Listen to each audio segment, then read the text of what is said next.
del interior del planeta Tierra se encuentra en desasosiego. Esa es una tremenda verdad. Que estamos sentados sobre un barril de pólvora. Eso es cierto.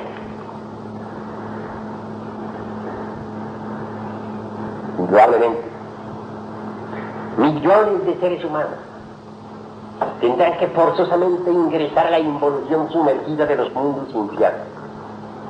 Esto se toma por muchos como una injusticia divina, como una falta de caridad de Dios para con los hombres. Pero se equivocan los que así piensan. Yo estoy más bien en esto con los derviches danzantes, con esas de purificaciones y de pruebas. Y es obvio, mis caros hermanos, es indiscutible que la esencia, que es lo más digno, que es lo más decente que cargamos en el interior de sí mismo, está enfrascada en multitud de agregados psíquicos. Metida pues la esencia entre ese azufre inferior, entre ese fuego, dijéramos, fatal y negativo, entre esos agregados inhumanos, sufre lo indecible. Los derviches piensan que el descenso en la involución sumergida dentro de las entrañas de la tierra es un proceso de purificación y de pruebas. Eso es verdad, de pruebas, porque se nos enseña el bien y el mal en una forma objetiva, clara, concreta, el resultado de nuestras mismas acciones. Y de purificación, porque la naturaleza se encarga de eliminar con sus fuerzas centrífugas, eliminar de la esencia todos esos agregados inhumanos que llevamos dentro. La parte segunda en sí misma ha sido el resultado de incesantes purificaciones. Definitivamente hasta el último elemento inhumano ha muerto. La esencia queda transparente y cristalina como un diamante, como un vidrio purísimo, a través del cual puede filtrarse los rayos del sol de la divinidad.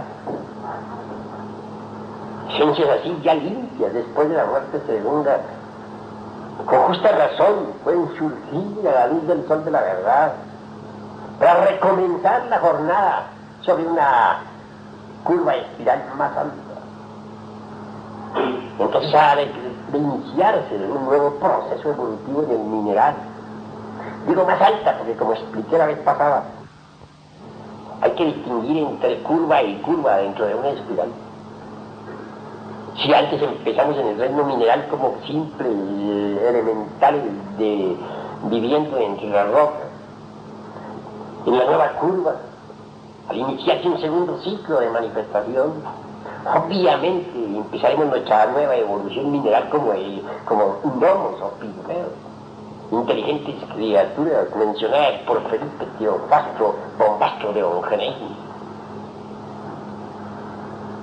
Lo mismo en la estadía vegetal, estaremos incuestionablemente más desarrollados.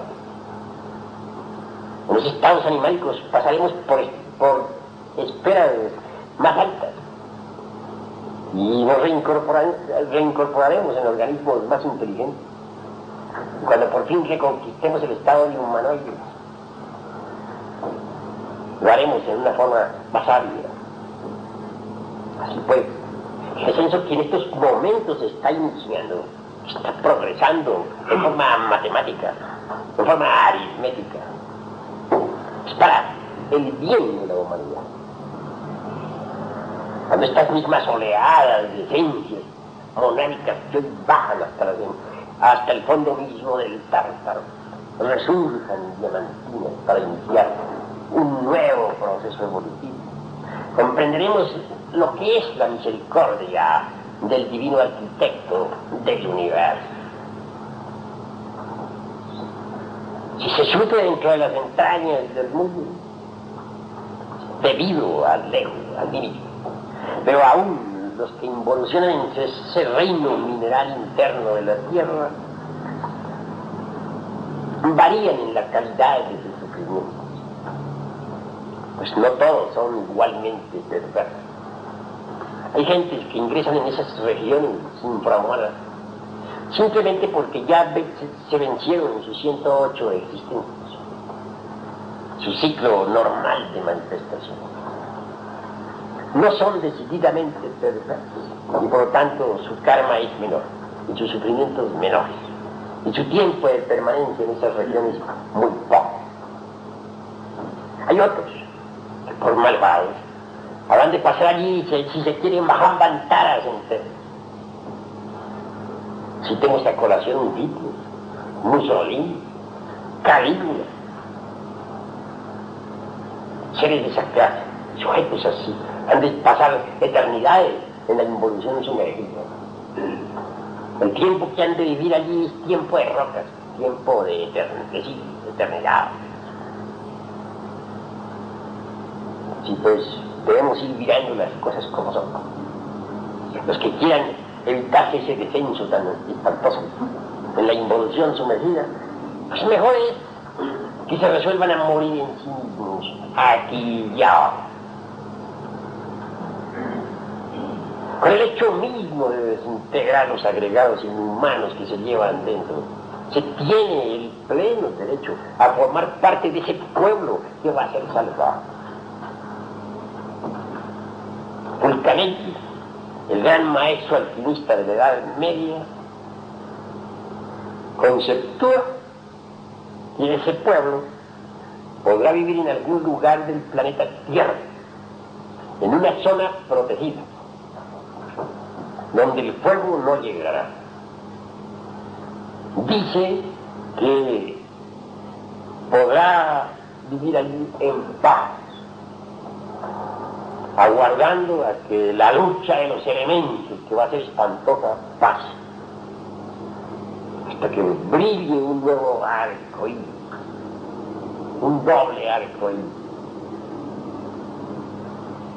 que será la alianza de una nueva humanidad con el Archeuso divino de Arte. Indudablemente Vulcanetti es un maestro. En todo caso, los diversos venerables de la fraternidad oculta que viven en distintos rincones del mundo están todos de acuerdo en la destrucción muy cercana por el fuego.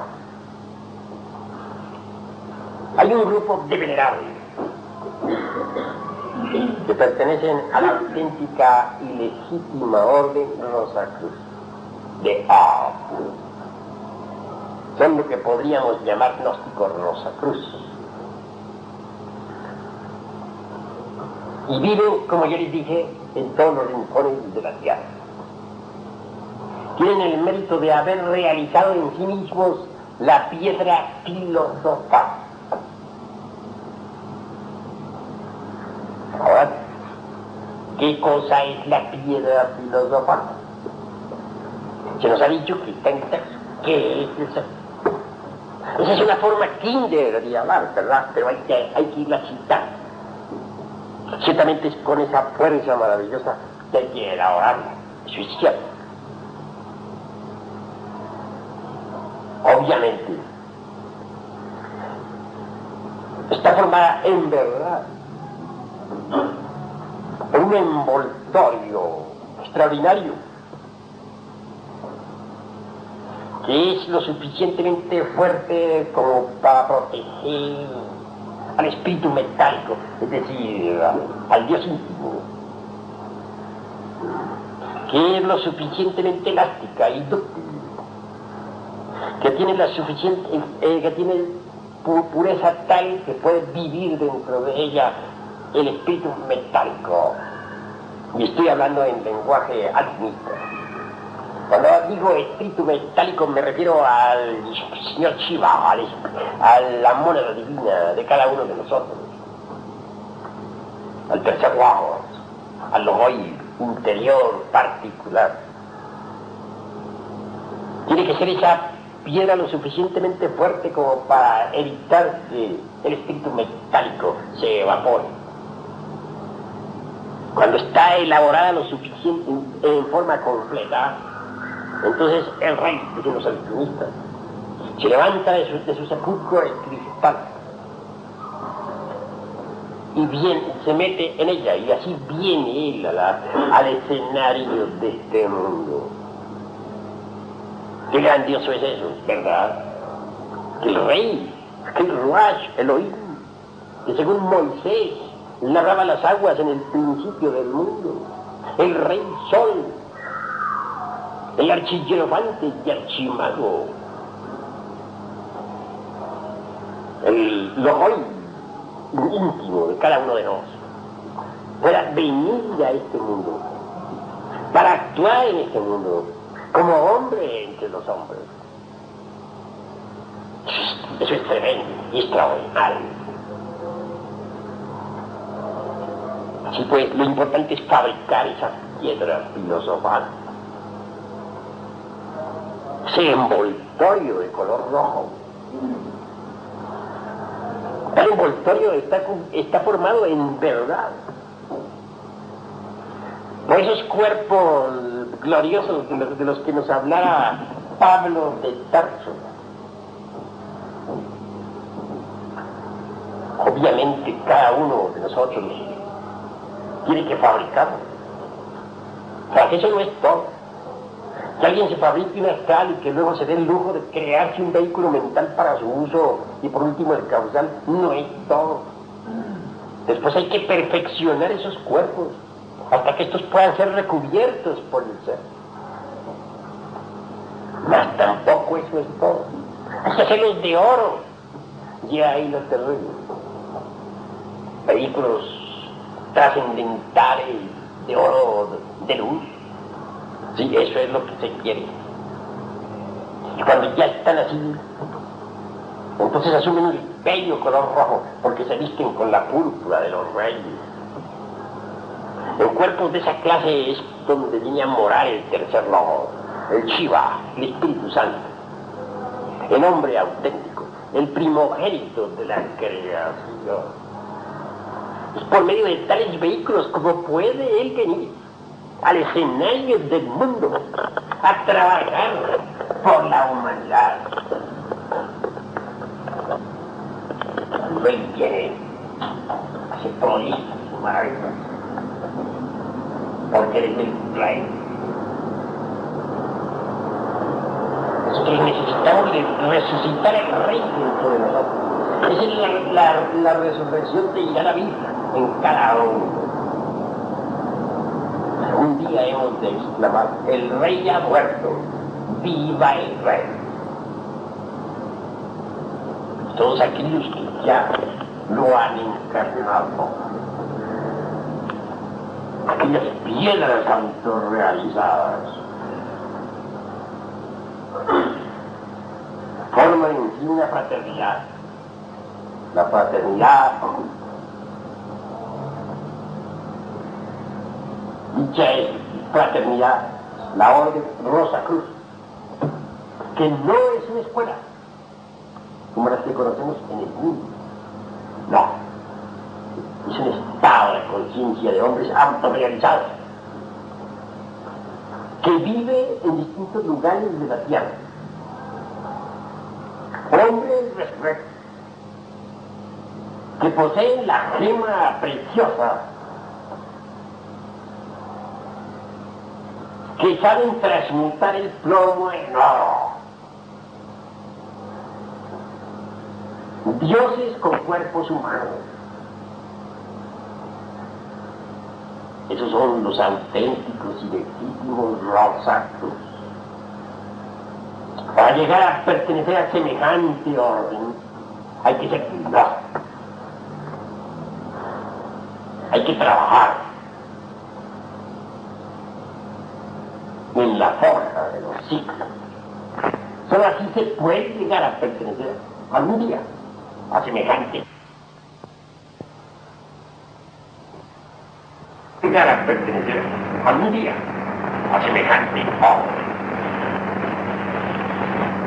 Piensen ustedes en lo que significa el símbolo de la rosa y de la cruz, mis queridos hermanos.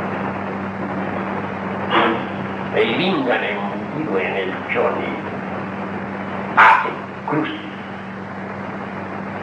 En cuanto a la rosa, ella simboliza en sí misma al ojo. Y que llegue a florecer la rosa en la cruz, en esa cruz. Piensen ustedes lo que eso es. El ojo floreciendo en la cruz del sexo. Probablemente, hermanos, que llegar a pertenecer a esa institución que no tiene forma física en el mundo y que sin embargo está formada por distintos adeptos que viven ya en Europa, ya en el Asia, ya en el África o en la Oceanía, es bastante difícil, ¿verdad? Así pues, importante es llegar a tener la piedra viva, convertirnos en la piedra viva. Eso es vital.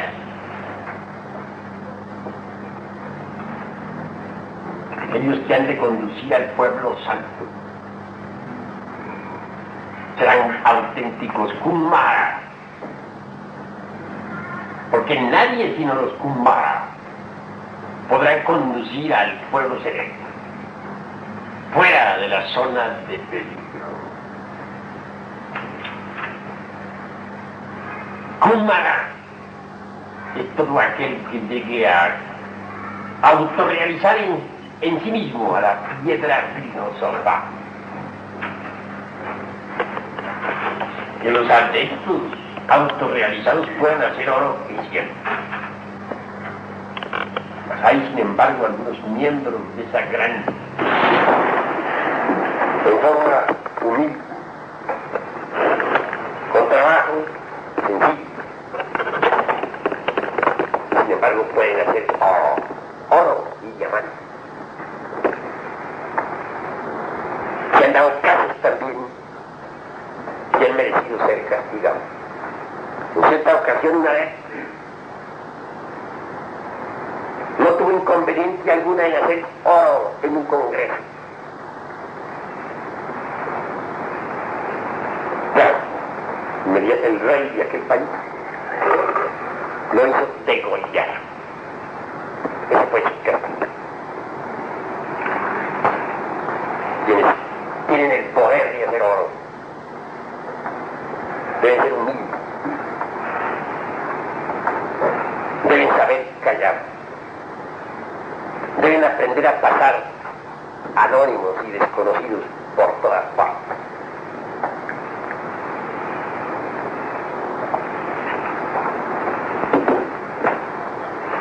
En momentos en que nosotros tratamos de hacer el ejército de salvación mundial, pues tenemos que hacer también un llamado a la central de juventudes gnósticas y a todos los grupos gnósticos juveniles, porque las gentes jóvenes están llenas de dinamismo, de energía, pueden ayudarnos a formar ese ejército si realmente se lo proponen. La hora que vivimos es crítica y difícil. Y ya no hay remedio. Ahora no nos queda sino una sola cosa: preocuparnos por morir en sí mismos y avanzar todo lo que podamos en el camino de la autorrealización íntima del ser.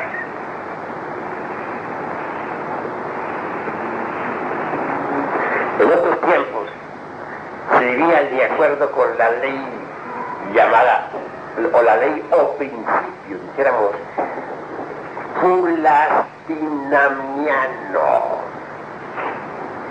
Repito para que lo anoten: fulastinamiano. Y hasta podríamos anotar eso en un pizarrón, pues.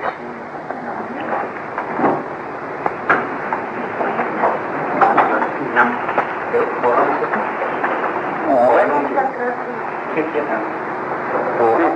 ¿Seguro? Sí.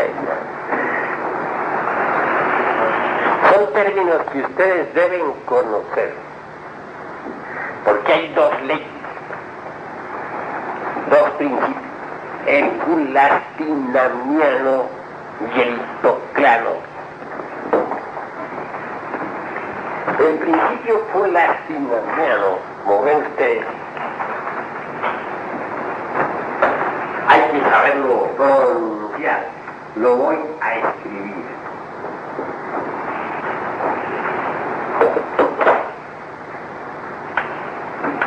Lo estoy escribiendo para que lo vean.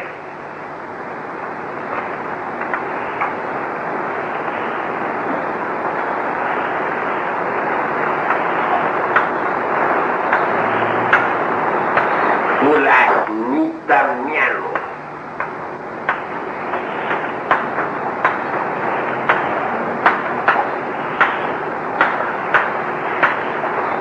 Fulastinamiano. Tal como está escrito, fulastinamiano. Y hay otro principio que es hitoclano.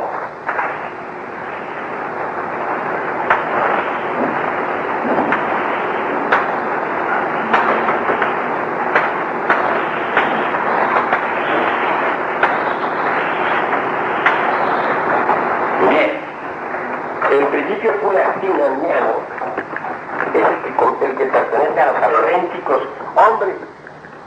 Ese principio permite vivir a la humanidad hasta que ésta haya formado los cuerpos existenciales superiores del ser. Así en otras edades, las gentes viviendo de acuerdo con el principio fulastinamiano vivían hasta un promedio de 1000 años. Otros alcanzaban 12 y 15 siglos. Entonces, aunque no se hubiesen fabricado los cuerpos existenciales superiores del ser en la juventud, se fabricaban después, en la madurez. Había tiempo para todo. Eran las épocas de la Lemur, del continente Mu. Pero como quiera que la humanidad dejó de cumplir con el deber cósmico del ser. ¿Cuál es? El hacerse conscientes de las actividades de cada uno de nuestros 5 centros básicos, llamados intelecto, emoción, movimiento, instinto y ser. Entonces se degeneró. Al degenerarse la humanidad, no le quedó más remedio a los adeptos de la fraternidad oculta que permitir que la humanidad viviera con esa ley que gobierna al reino animal, en ese principio llamado hitoclano. Es decir, ley que nos permite vivir tan solo unos 80 años. En el Egipto se vivían 140 años, ahora ya ni a 80 llegamos, cuando mucho 50, 60, 70. Esa ley del hitoclano indudablemente es la que gobierna al reino animal. ¿Cuál es la diferencia entre una y otra ley?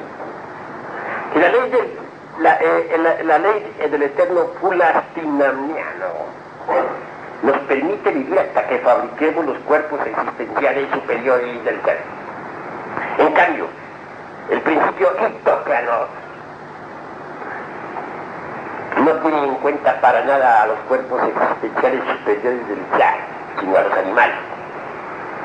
Y se muere cuando la naturaleza ya necesite de los hombres.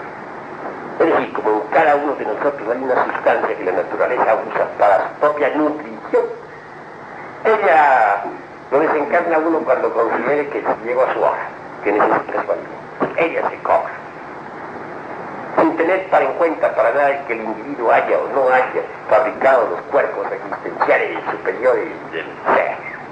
Ese es el principio hitoclano.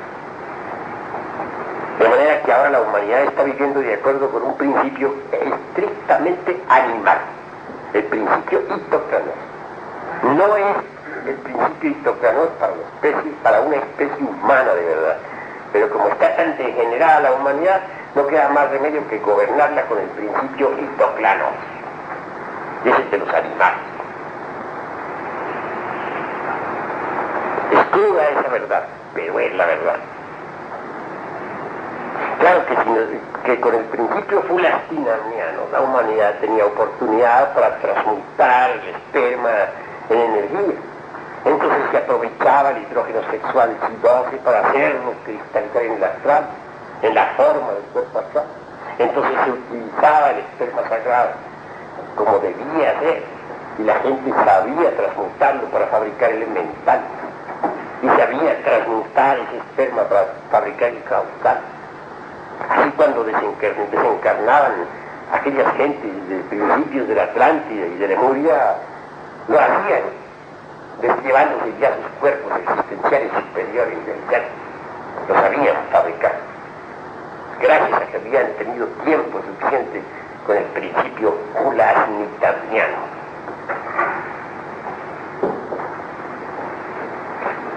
Vean ustedes cómo ha cambiado todo a través del tiempo y de los años. Hoy, desafortunadamente, la especie humana está gobernada por el principio Hitocranos. No sabe a qué hora le toque la desencarnación a tal o cual persona, a tal o cual estudiante del esoterismo. Entonces, ¿qué hacer? Aprovechar el tiempo hasta el máximo, transmutar el esperma en energía, fabricar rápidamente los cuerpos